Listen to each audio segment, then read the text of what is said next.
But then again, you never know when SKT is going to start looking bad again this season. It's been an interesting season for the Telecoms to be going to picks and bans for game number 1 between Kongdoo Monster and SKT. What will the bans be? Find out as soon as people get into the lobby. There we go. Lulu, the first ban. All right.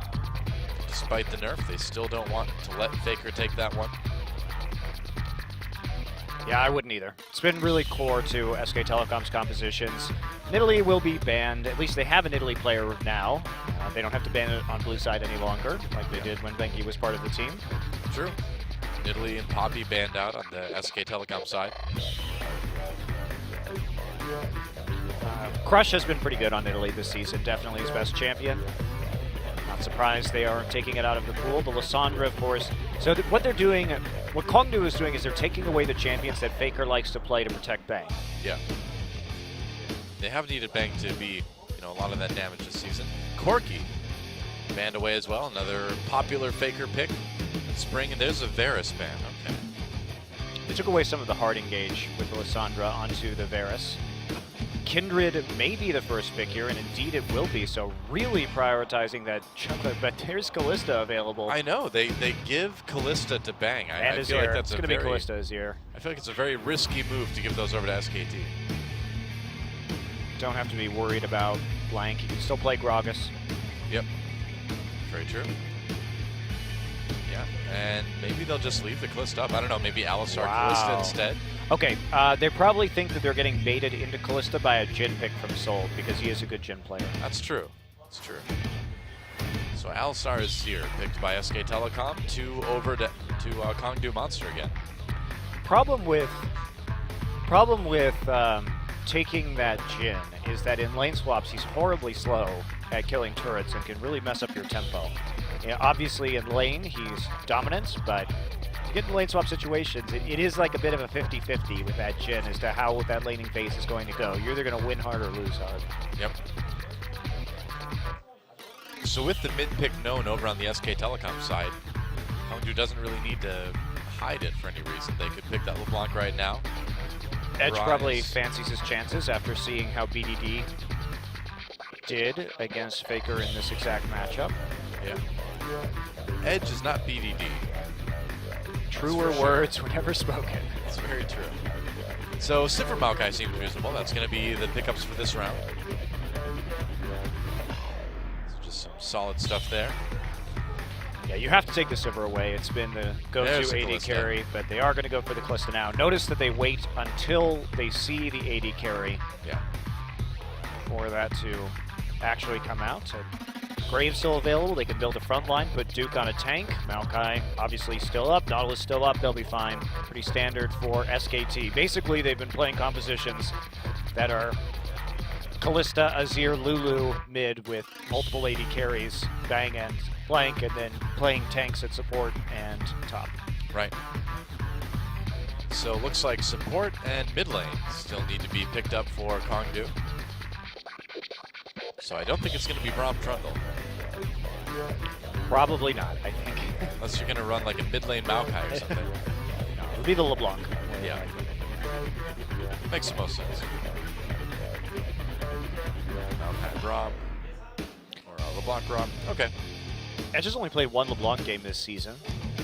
Not the biggest priority for this team. And they're going to switch to... Whoa, something. Cassident. Okay. So they do take the Nautilus, though. You change that away, at least. Yeah, setting up a big tank line because there isn't going to be a Trundle. There's a Gragas, so it's actually going to be a top Gragas for Duke this game. Well, they took both the Maokai and the Nautilus, so yes, they are forced onto this sort of third-tier top lane tank in the Gragas instead. Maybe a top lane Graves. Oh, they're switching it back and forth. Oh, the mind games, Doa. I know. I think it's still going to be Gragas up there. I think it's going to be Gragas top too. Yep, almost certainly. But I do like SKTelecom, what they're doing here, and this is just bread and butter SKT right now. They want to play with the Azir every game. Faker is amazing on it. He can make these big plays and create picks that can get you objectives like Baron.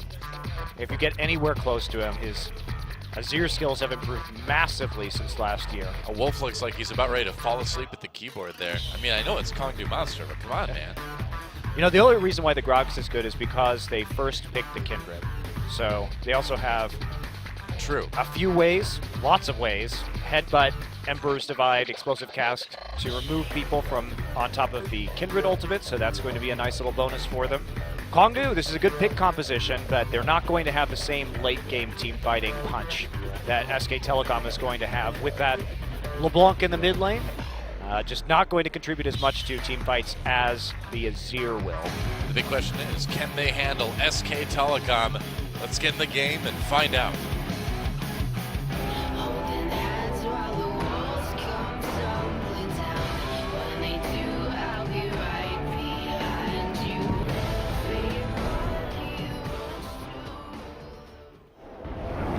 Welcome back to Summoner's Rift for our second best of 3 of the night.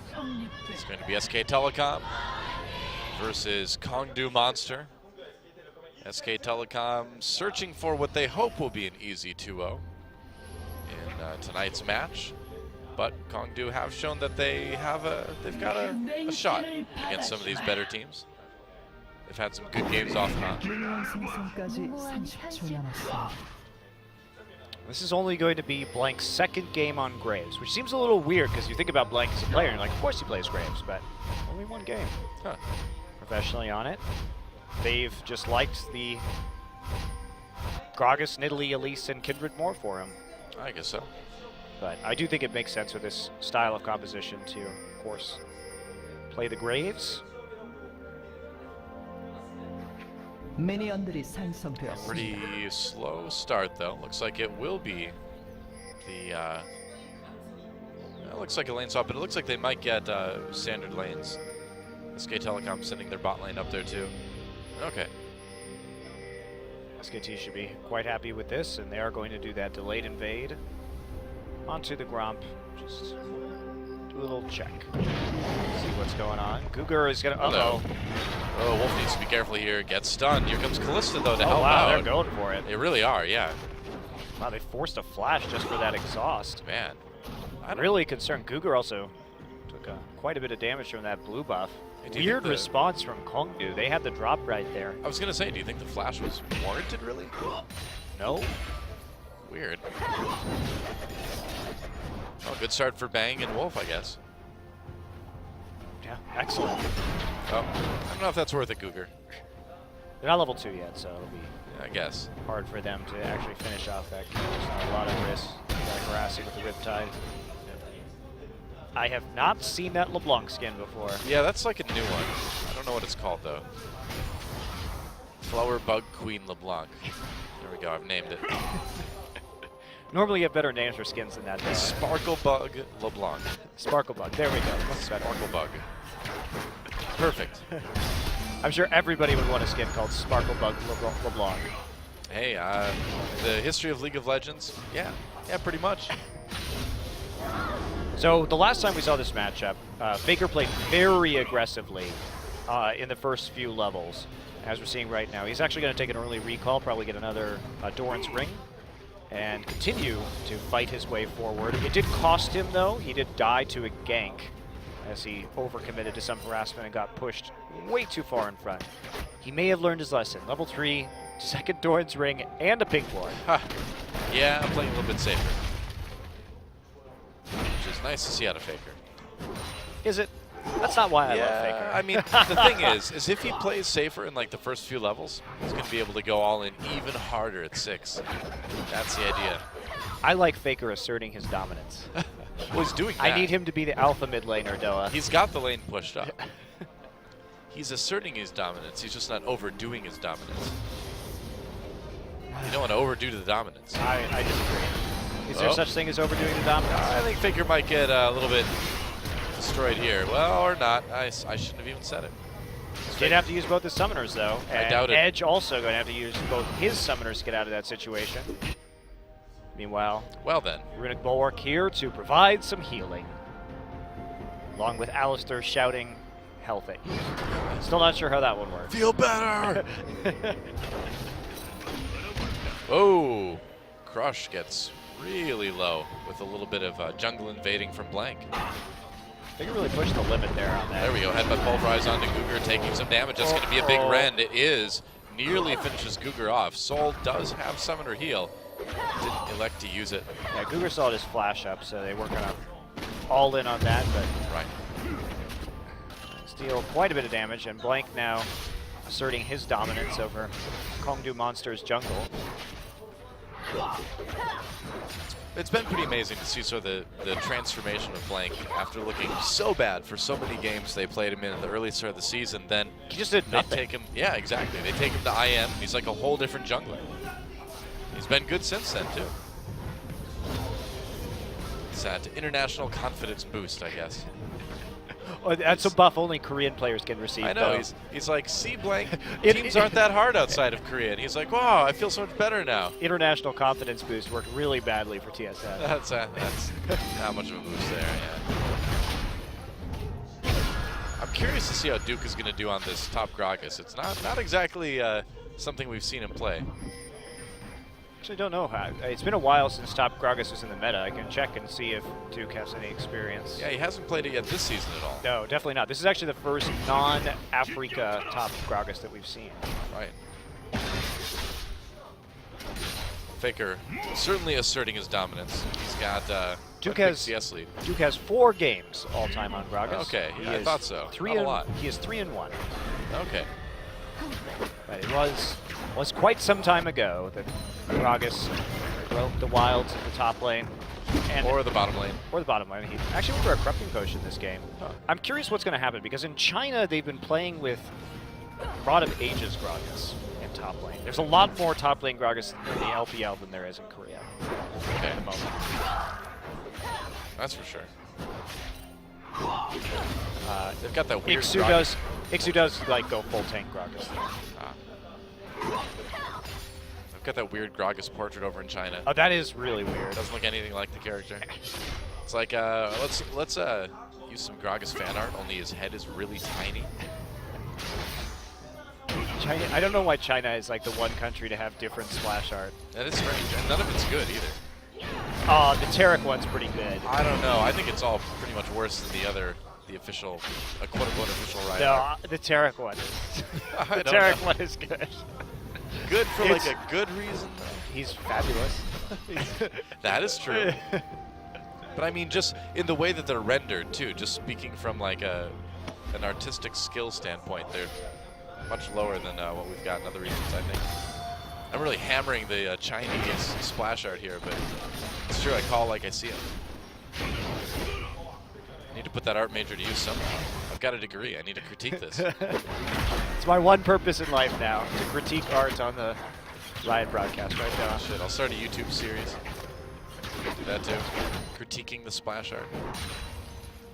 I think you should just critique art while watching League of Legends. You should actually compare certain League of Legends games to specific artists. Oh, really? Yeah, you could teach an art history course through League of Legends. Be like, this game, it's just really, really a mess. But there's like a method in the mess. It's like a Jackson Pollock, you know? There you go.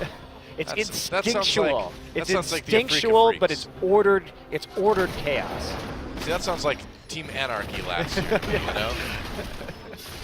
That's how you equate them to. SKTelecom, clearly the Michelangelo of the League of Legends art world. Just perfection. I think the Rocks Tigers like Caravaggio. Yeah, a little bit, man. They just like to get dark and get violent. Yeah, that's right. I love Caravaggio. And I love the Rocks Tigers. So there you go. Art history with Professor Doa, as taught by League of Legends analogy. Kongdoo, I don't know, man. Not doing too well. They're the drawing that your kid did on the fridge. Yeah, pretty much.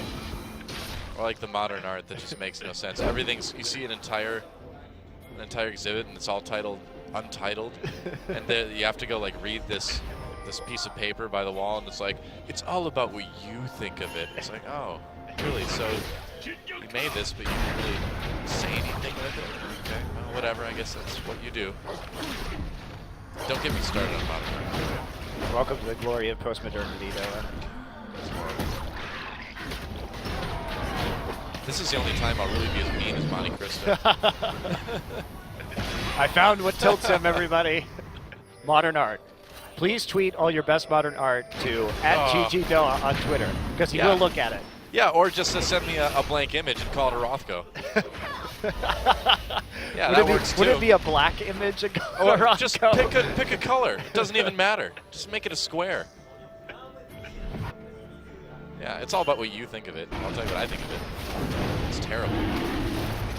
SKTelecom going for their first dragon. I feel my blood pressure rising now. Send all your best Rothko gifts to @GGDoa on Twitter. Well, there's a dragon. Was a little bit risky. Faker had pushed in, but because Duke wasn't there, at least he had teleport to answer if he needed, but there was an element of risk to that dragon, let's say. Faker really is dominating this mid lane, though. Yeah, well, I mean, look at that already. Well, he's been like 20 CS up the wild. All in from Wolf. There's the exhaust on the soul. They're trying to get away here. Fate's Call used to lock up Cougar a little bit. And now Bang actually in a little bit of trouble. He has low health, has to back away. So the all-in attempt from SKTelecom didn't end up working out. Wolf gets caught by Cougar. Are they going to maybe dive this with the Kindred? Actually, Soul and Cougar played that relatively well. They only had to use one summoner from that, and that was Cougar's Ignite. Soul not even hitting the flash right there to get out, instead just relying on the speed from his On the Hunt. So good knowledge of his limits. Only one summoner used on the SKTelecom side as well. Oh, that was so close, man. Oh, so close. Didn't have the headbutt cooldown, apparently. Nope, it was 2 seconds away. Oh. Saw that on the screen. Sadness. Man, Faker's just wrecking Edge in this mid lane. Hello? Wolf just wants to stop people from recalling. That's his new goal. No one goes home. That's right. Everybody is Wolf's prisoner on the map. In Summoner's Rift, the cow puts you in a pen. Fight over the big wolf, and Blank takes it. Has a nice lead in the jungle, too. 15 CS up, actually, already. It's impressive. Yeah. Same level, but a little bit more money.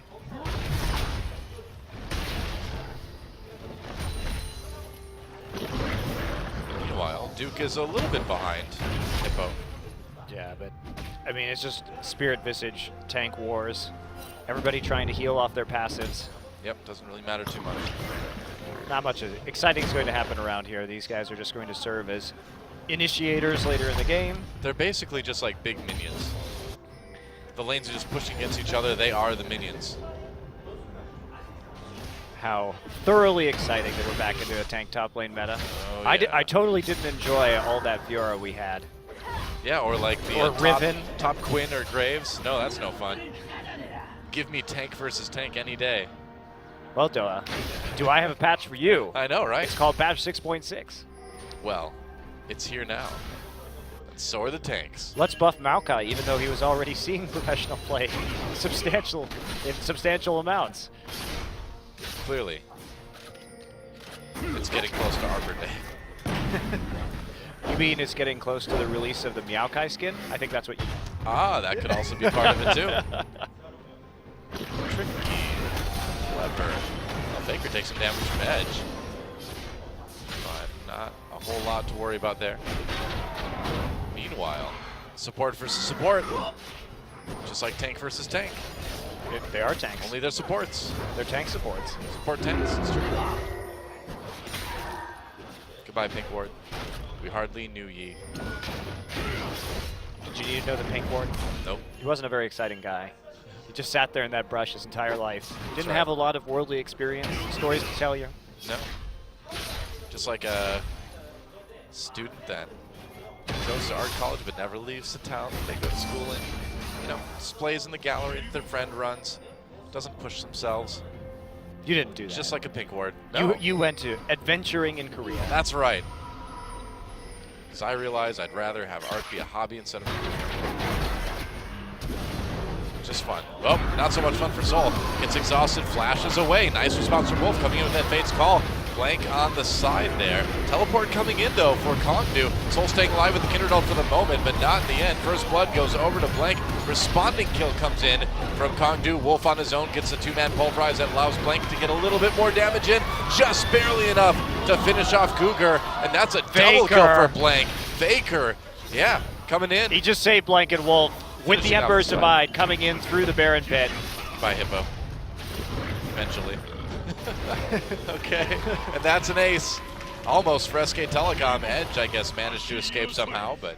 Faker showed up a little bit late there. It was looking dire for SKTelecom, but man, he saved it. So they just try this all in immediately. Soul has to use his ult just to get back out. They shoot Wolf right back in the middle, but Blank here picks up the red buff, and this is just a shooting gallery for him. Lamb's Respite goes down. He actually misses his ult right there, so Blank missed a couple skill shots. And we see Duke with the excellent play for the double knockup over the wall. Now watch Faker coming in here, takes the Rift Herald, despawned, and then just that play to zone out Hippo from the rest of his teammates. That was nearly a double kill for Hippo right there. Just like that. Oh, he got the Rift Herald actually. That's actually what happened. Yeah. Oh, Faker actually going after Edge here. Edge trying to get away. Looks like he'll make it out. Wow. Ooh. Just barely. But yeah, Faker he's pretty far ahead at this point. And we're actually going to speed that back up. We were a few seconds behind after that replay. Yep. But yes, Faker is really scary on the Azir these days. Yeah, we'd always, it was funny last year because we saw these solo queue highlights, right? We're all over the subreddit, all over the internet.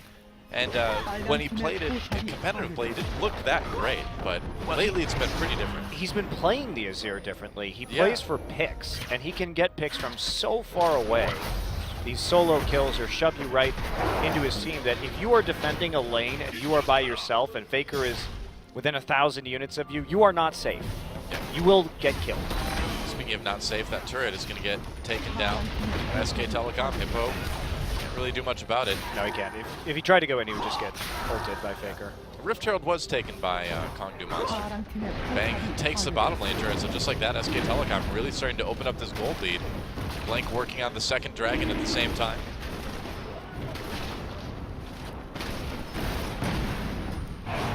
He's just going to get it by himself, I guess. See, we're still a little bit behind live right now. They've been trying to fool... Edge knocked up. Taking some damage. Not going to get taken out, though. Can still get away. He is LeBlanc, after all. The production's been trying to fool you by switching to full camera shots of the players and then fast-forwarding. Brilliant. Oh, Fate's Call misses Cougar, but he's still in a lot of trouble. Soul and Crush, though, coming in.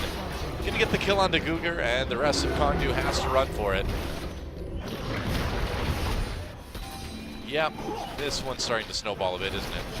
Yeah, Blank has, you know, an enormous lead. Yep, it will help. Third turret in like 2 minutes for SKTelecom.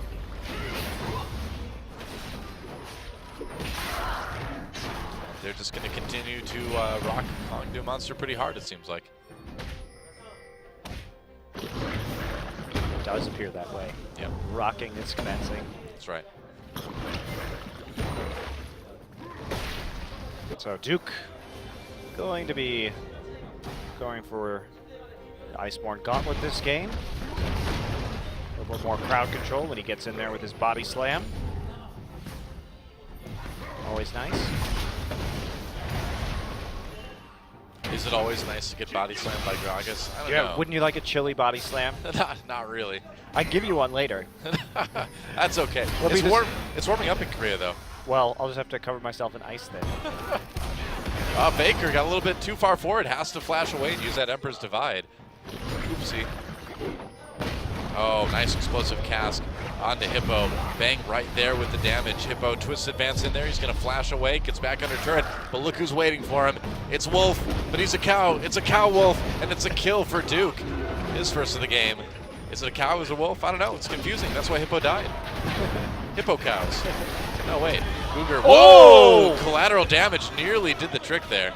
Blank is really fed. Yes, he already has the Maw of Malmortius here, pre-20 minutes on this Graves. You really need to respect the damage that could come out of him. Nearly just solos a face-checking support. Bang just decides to take the turret. All right, well, there we see... I don't know why we're watching this again. Sees him with the Wolf Spirit. Okay, end of the line. Doesn't actually hit on the second proc either on the way back, so... Crush gets in the way, but it does cause that cone of damage to come out from behind, the collateral damage. If he had gotten hit by that second proc of the end of the line, definitely would have died. Would have been the literal end of the line. For a few seconds, I did. Oh, Edge got that Raptor. He can't kill Blank. I don't think so. Flash used anyway. They popped the several. Oh, the anchor misses from Googer. That was close. Blank already has the Maw. He's really quite tanky. Yeah, meanwhile, Bang farming up pretty fast too. Unfortunately now, there's really no target that Edge can kill. Maybe if he gets lucky, he can take down Bang, and here's a 20-minute Baron. Whoa, that was exactly as the Baron spawned almost. Can they actually finish of course, off? Yeah, they have a Zero. And Kalista, Kalista this is easy 20-minute Baron. Yeah, and it looks like Kongdoo really has no idea that this is even happening. Why would they? It's not something you'd expect to see very often, is it? Just like that 20-minute Baron for SKTelecom. Hippo knocked right back into the team. Poor Hippo. Oh no. It's a bad day to be a top laner on Kongdoo. Crush on the run now. Blank trying to chase him down. Explosive cask used, but they force the flash. SKT just backing off now. Really clever little bait right there by SKTelecom, not even having the jungler there, not needing that secure with the Kalista. Even if Crush was going to get in there, he wouldn't be able to win the Smite War. Or the Execute War, we'll say, with the Rend. And that means that Faker and Bang easily able to take that 20-minute Baron, and SKTelecom looking ridiculously strong at this point. Yeah. Yeah, they look like they're ready to pretty much close this one out. Sub 30 minutes, probably.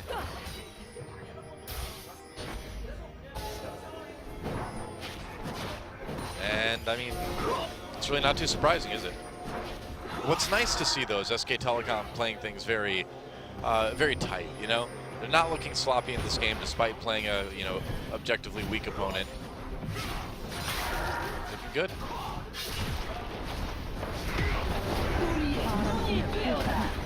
And now we'll see if they can just kind of stomp their way right into the base for the win. I think they can. They probably can too.